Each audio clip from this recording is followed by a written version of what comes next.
Hello and welcome to ANC Decides, the show that gives you up-to-the-minute commentary and analysis building up to the ANC's elective conference. I'm your host, Mfundo Mabalan. Let's take a look at what's making headlines today. ANC branches endorse their preferred candidate in the succession race. The camps of the two front-runners have also made their projections for the ultimate race. ANC's top six visit to Eastern Cape following the disputed elective conference has been postponed to next week. Some senior leaders are not available this week.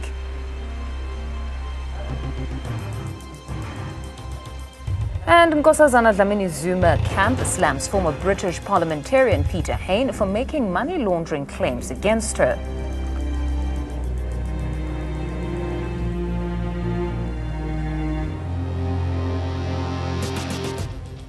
The ANC succession race has begun in earnest, with some branches and provinces formalizing their endorsements. The camps of the two front-runners have also made their projections for the ultimate race. Gauteng is the latest province to endorse Cyril Ramaphosa as its preferred candidate for the ANC presidency. However, there are some regions in the province which support Nkosazana Dlamini Zuma. Ultimately, each branch will make its own endorsement, with delegates to the national conference having the final say. Meanwhile, some branches nationwide have held their general meetings where either Dlamini Zuma or Ramaphosa were endorsed. This is against the backdrop of source-based projections in favor of or against each candidate. The jury is now out on whether the projected figures are based on facts or campaign mind games. In terms of the concern of the ANC, when we go to a national congress as the Youth League, we are regarded as a province. So there will be an electoral commission coming there. It will be in St. George's next weekend, Saturday. The electoral commission will come and preside over that session. Comrades would be allowed again to raise their views, and then we'll nominate, and myself and the Secretary General will then append the signature on the nomination form of the province of the Youth League. So what will be happening is that between today and this Sunday, we are allowing our provincial executive committees to sit and nominate. If the impossible happens and Comrade Cyril emerges as the president, I've got no other option. I must respect him because the Congress of the ANC would have endorsed him or elected him as the president. Now, here are the latest figures from branch general meetings. Please note the figures are based on information from sources. Now, in Limpopo, Dlamini Zuma has 58 votes, while Ramaphosa has 53.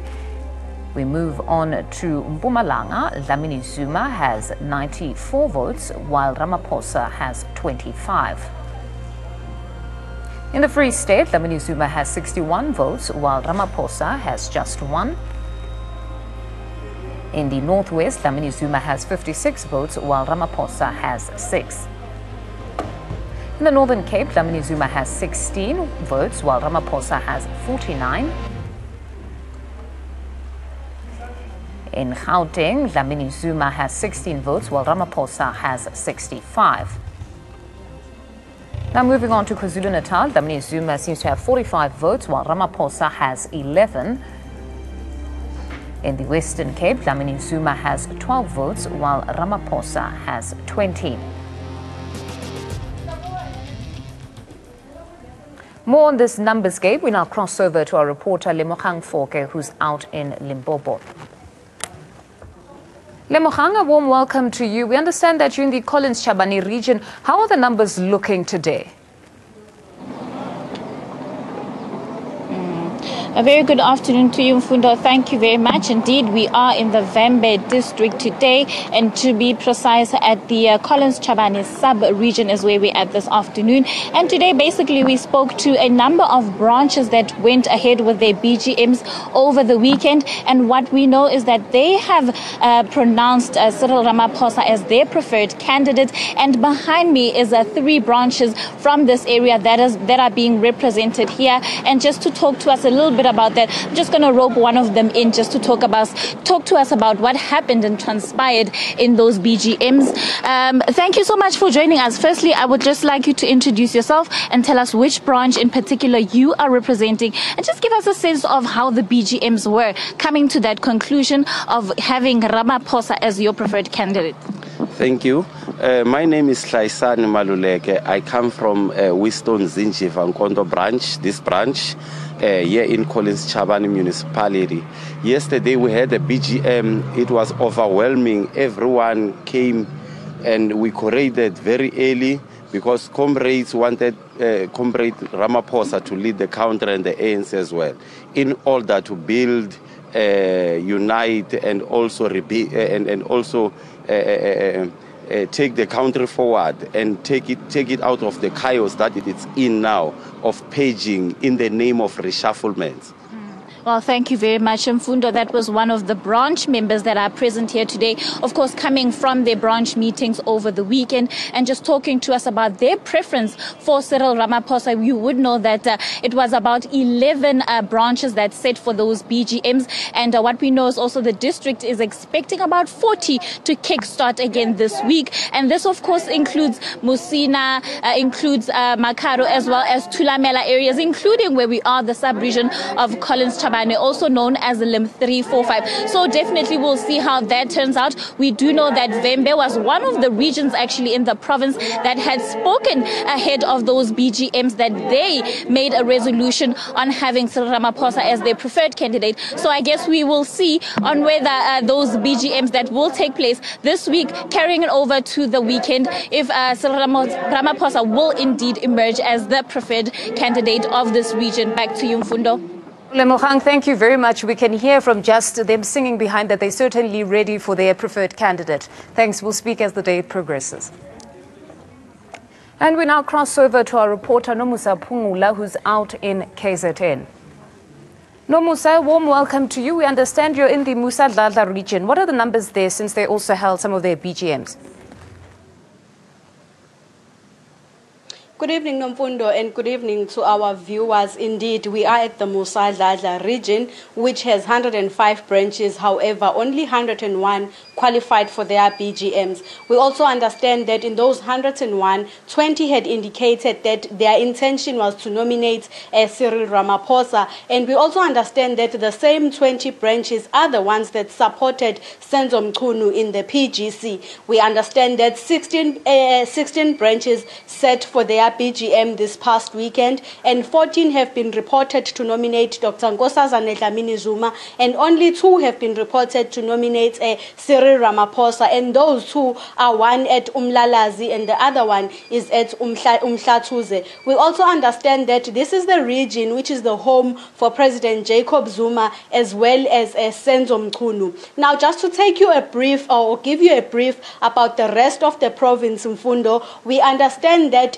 Zwelimkhize comes from Willowfontein branch, which is in the Moses Mabhida region, where it is said to be divided between Dr. Zwelimkhize as well as Dr. Nkosazana Dlamini-Zuma. But we understand that they set this weekend and iron out their differences. When we look at eThekwini region, over 40 branches set so far, Mfundo, and only 32 have been reported to have nominated NDZs. We are not sure as to how many have nominated CR, if any. It is also reported that Ward 32, which is the home of Nkosazana Dlamini-Zuma, is running on a parallel structure where 2 factions are said to be claiming to be legitimate structures or legitimate leaders of the branch. However, we await to see how their BGM, which is set to sit this weekend, which direction it will take. But also eyes are on Ward 4, which is the home of the former mayor of eThekwini, Ubabu James Ngumalo. We await to see how their BGM will pan out. But also, Mfundo, CR17 seem to have mastered support from Abaqulusi as well as Amalahleni and some of the other branches which are at the far north, where he was reported to have received 6 nominations from 6 branches. However, NDZ was able to hold on to 4 wards at Ulundi and most of the influential one at eThekwini region. We also understand that she got the largest boost in the largest region of the country, which is Gwaklimba, Ward 1, which is part of eThekwini region, which nominated her. That home, of course, you know, Mfundo, that it is the home of the provincial spokesperson, which is Mdumseni Ntuli. We also understand that Moses Mabhida sat and 28 region had the 28 branches rather had their BGMs, and all 28 nominated NDZs. We also understand that Harry Gwala also started with their BGMs and 11 sat. However, we await to see the rest of the 50 branches who they will nominate and when. But also we understand that 9 nominated NDZs and only 2 nominated CR17. Some branches in Mfundo are reported to have gone against their leaders. For example, Abaqulusi in the Zululand, which was Ward 6 leadership, the leadership earlier had shown signs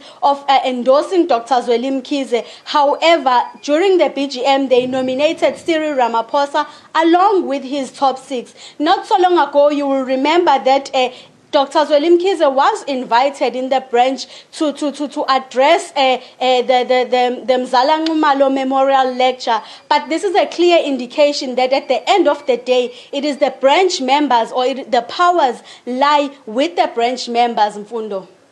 No, thank you very much, Nomusa. We'll certainly speak as days progress. Now, today on the show, we're joined in studio by political analyst Kim Hela, and via Skype, we're joined by Professor Bheki Mngomezulu. Welcome to the both of you, Kim. Thank you. These numbers, I mean, they're both from the camps, but the likes of Mpumalanga, something like 94 for Dlamini Zuma, and you've got 25 for, apologies, for Cyril Ramaphosa. What do you make of such? I mean, they were talking unity specifically in Mpumalanga. I think, thank you. First of all, if I may start off saying that it's very good to hear the voice, the loud voice and excitement of the branches in good standing, because this is a show of democracy at play in the ANC, in the great tradition of the ANC. And Zizi Kodwa said a few weeks ago that the will of the branches will prevail, and they will in December.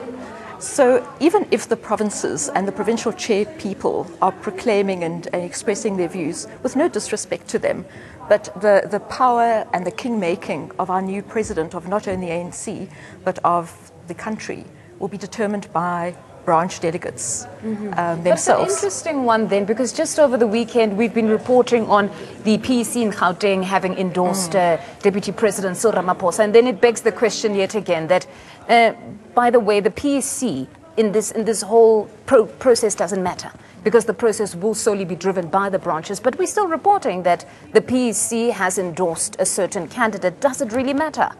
I think it does matter, and obviously they influences, but the power, as per the policy of the ANC, lies with the delegates, as it always has and always should. Interestingly, I've just come from a session with some young ANC members in Soweto, and they were commenting about, despite the province voting, expressing support for Cyril Ramaphosa, that is not their viewpoint, and many branches in Soweto. But if I may just comment on the campaigning that we saw this weekend, I think we saw good campaigning from both candidates, both forerunners. And I think we shouldn't discard the campaigning that's being done by Dr. Zweli Mkhize. I think he's keeping pace with the forerunners. And I think for the first time, we're starting to get a taste of the different campaigns. I think we're getting a taste of what these presidential candidates would bring to South Africa if they were to reign over it. And I think that's quite exciting. And I think that means that the dynamics are just starting to come to the fore now, and they're going to change. So I think your figures, and it's a very interesting benchmark, but I think those aren't going to be decisive. And I think we're going to see a lot of changes over the time. And I think if we look at this weekend's campaign, I think we saw Cyril Ramaphosa speaking about state capture, as he has before, and about a very strong anti-corruption ethos. And those are very, very important principles and are roadblocks. Anti-corruption, any corruption or state capture is obviously a roadblock to radical economic transformation. I think he's also starting to speak a little bit more progressively about radical economic transformation. Yes. But I think there's something that's going to actually cause him to lose votes amongst delegates. And that is that he's pursuing quite an anti-South Africa agenda, actually. I find his statements about South Africa being the capital of state capture quite negative, and he's diminishing, to me, South Africa, not only here, but internationally. And that begs the question of why is he doing that? I don't think that's in the spirit of unity. But some could argue that you need a president that will acknowledge the problems, because it's only when you acknowledge that you begin to correct. So would we take it as him not being so patriotic, or being him being a realist, to say that we acknowledge, and because we acknowledge, we're going to correct? Yes, I think your point is very interesting. I wrote my column last week on Thomas Sankara, who's one of the greatest presidents I believe Africa and the world has ever had. And he had a spirit of believing in his people, of being a president who was very patriotic, self-confidence. And I think that is a spirit that we need to see in a president. And we can speak about self-correction, but we need to speak about great confidence and great belief. And that is the spirit that I have seen in Dr. Dlamini Zuma's campaign. And I think it's a very endearing quality. She's showing great confidence. Now, perhaps we can rope in Professor Bheki Mngomezulu. Prof, your take on the numbers thus far? Thank you very much, and thank you for having me. I really agree with most of the points made by Kim in this regard. And these numbers are very interesting in the sense that they are a reflection of what we've been hearing even before the formal announcements. We know for a fact that Gauteng has always taken a position that it wants the president to leave office, and therefore anyone associated with the president wouldn't necessarily enjoy the support of the leadership, of the provincial leadership in Gauteng. But it's also very interesting, the point that Kim is making is a point that is very interesting indeed, that as much as the provincial leadership has taken a position in support of the deputy president, the branches in fact are singing a different tune, which is then why we are saying that the decision does not necessarily reside with the PEC, nor does it reside with Luthuli House. A point which I made when talking to some of your colleagues previously, saying that the fact that President Zuma has already pronounced, indicating that he supports Dr. Nkosazana Zuma, is in fact immaterial, because at the end of the day, the branches are the ones that are going to articulate their positions, and those who will be representing them at the conference will be delegates carrying the mandate of the branches. So the numbers are interesting in the sense that in the past we have seen KwaZulu-Natal leading the pack in terms of the number of delegations that go to the conference, followed by the Eastern Cape. But this time around, there is a change in the sense that the Mpumalanga has taken over from the Eastern Cape, but KwaZulu-Natal, despite the fact that numbers have gone down, is still taking the lead. So it's very interesting then in the sense that in the event that you have the support of KwaZulu-Natal, and you then also have the support of Mpumalanga, chances are you are already a few steps ahead. The fact that you have a depleted Eastern Cape, some supporting, the majority of them supporting the deputy president, but having some branches supporting Zweli Mkhize, Dr. Zweli Mkhize and others supporting Lindiwe Sisulu, you have already, you already have an interesting case there. So the numbers are interesting indeed, and we'll be watching them with a keen interest. Now, Professor, perhaps I'm sounding like a scratch record on this one, but just to take you back to the influence or lack thereof of those PEC chairs. I mean, we're still saying that the power ideally lies with the branches, but it seems there must be some sort of influence that they possibly could have on the very branches within the province. Is that correct or not?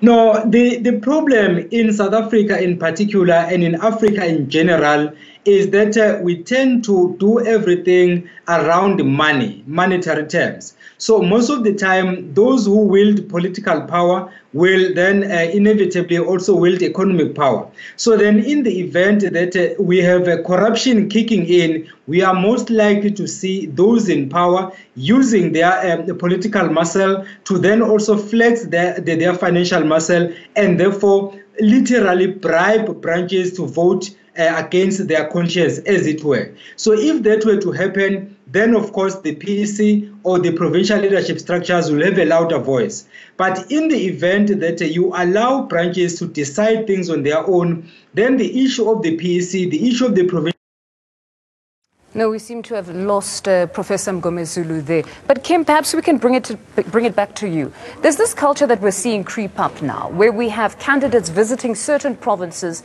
and the province somehow distancing itself from a particular campaign. We've seen it in Mpumalanga. There was a circulation of some sort of a message that there was going to be a CR17 campaign. They distanced themselves. We saw it in the Northwest, where the Deputy President was this weekend, where the Provincial Secretary, Dakota, actually said, no, we're not party to this. Is there some sort of a culture, or it's important for them to distance themselves with any of the candidates? Well, certainly we must respect the word and the advice of the provincial leaders. But perhaps I'm also sounding like a scratch record by saying it is the delegates themselves that are going to decide. And that must be respected. And I'm hoping that any influence by provincial leaders or any of the other leaders at national level or within the affiliates is not based on personalities, but is based on policies of the ANC. And that they should be persuading the delegates to vote around key policy issues, to reinforce the policies of the ANC, as well as around the key imperatives of South Africa, which is on a radical economic transformation, poverty alleviation, land return, and all of those issues. So let us hope that advice is principled and that there's not an element of intimidation, because I think the last thing that the party can afford is any disunity. And I think responsible leaders must make sure that they do not feed into that culture. Mm-hmm. Now, Professor, the Lord Peter Hain situation where he's writing to UK authorities, I think at this point there's nothing that we can divorce from this elective conference that's coming. What is your take? Do you see this somehow impacting the campaign of Dr. Nkosazana Dlamini-Zuma? It will all depend on how this issue is handled, because remember that you can have an AK-47. If you don't know how to use it, you will still lose to someone who has a 38 millimeter. So the point here is that you have people who are vying for certain positions, and then they will do anything and everything to discredit those who are on the other side of the table. So in this case, the question that will arise will be, why does he come into the picture at this time? And why does he attack one candidate of the 7 that are running for the position? That one is a very interesting question. So it will all depend then on the campaign team that is supporting and working for Dr. Nkosazana Zuma as to how they deal with this issue. If they want to follow it to the letter, then obviously, for me, that will be derailing their campaign, because they should just comment about it, get their facts straight, tell the potential voters what their position is on this issue, and proceed. If they invest all their time trying to entertain this case, they will in fact be playing into the hands of whoever is using him for whatever reason. So basically, it is up to them to show their leadership dexterity and then try to analyze this issue from all angles and then take a good decision and then move forward, and not to entertain it too much, because it will be a waste of time, and in fact it will take their effort elsewhere instead of focusing. Now, Kim, your take? I mean, they're talking of foreign influence. Some would say we'd be naive to not think that the elective conference of the ANC would not perhaps grab the attention of everybody across the globe. Your take? Do you think there is a foreign hand that could be mischievous in all of this? I've never been one to trade in or have much respect for conspiracy theories. And I'm not sure whether we should be laughing or crying at the level of media propaganda and conspiracy theories that we see. I think we must all steer away from these personal attacks on both the person of Dr. Dlamini-Zuma and Cyril Ramaphosa. And I haven't entertained any of those campaigns which have undermined them personally. I mean, we even have people saying, political analysts saying that she's a front now for men and a front for the president. And I think those are very disrespectful. In the same light, I think this introduction of a colonial imperialistic leader such as Peter Hain, who has never shown any real care for this country, particularly regards to the black agenda, is very disingenuous. But I think it's actually going to backfire. I think it is just going to cement Dr. Dlamini-Zuma's position as an advocate of radical economic transformation. And I think it's going to remind us that she has a good track record of fighting against white monopoly capital, as she did when she was Minister of Health. So I think it's going to play into her favor And already I think we're seeing on the ground a level of sympathy against her. So I would like to urge all lobbyists and leaders and voters and delegates to keep this campaign clean. Let us vote on issues and policies, not in trying to denigrate or spread vicious rumors about any of the candidates. I think that our democracy is worth far more than that. No, it remains a very interesting race. That's all we can say about that. While there are two front runners in the race, some candidates like Jeff Radebe believe they have a fighting chance. I would have accepted myself to be nominated if I did not believe that I have an important contribution to make as part of the collective in taking this organization to the next level of creating that better life for the people of South Africa. Watch the full interview with Jeff Radebe on our next episode at 5 p.m. And finally, this week's poll question. Now, the poll question this week is the land expropriation without compensation proposal feasible? Do tweet us your answer. Our handle is at ANN7TV, or you can visit our website. We'd certainly love to hear from you.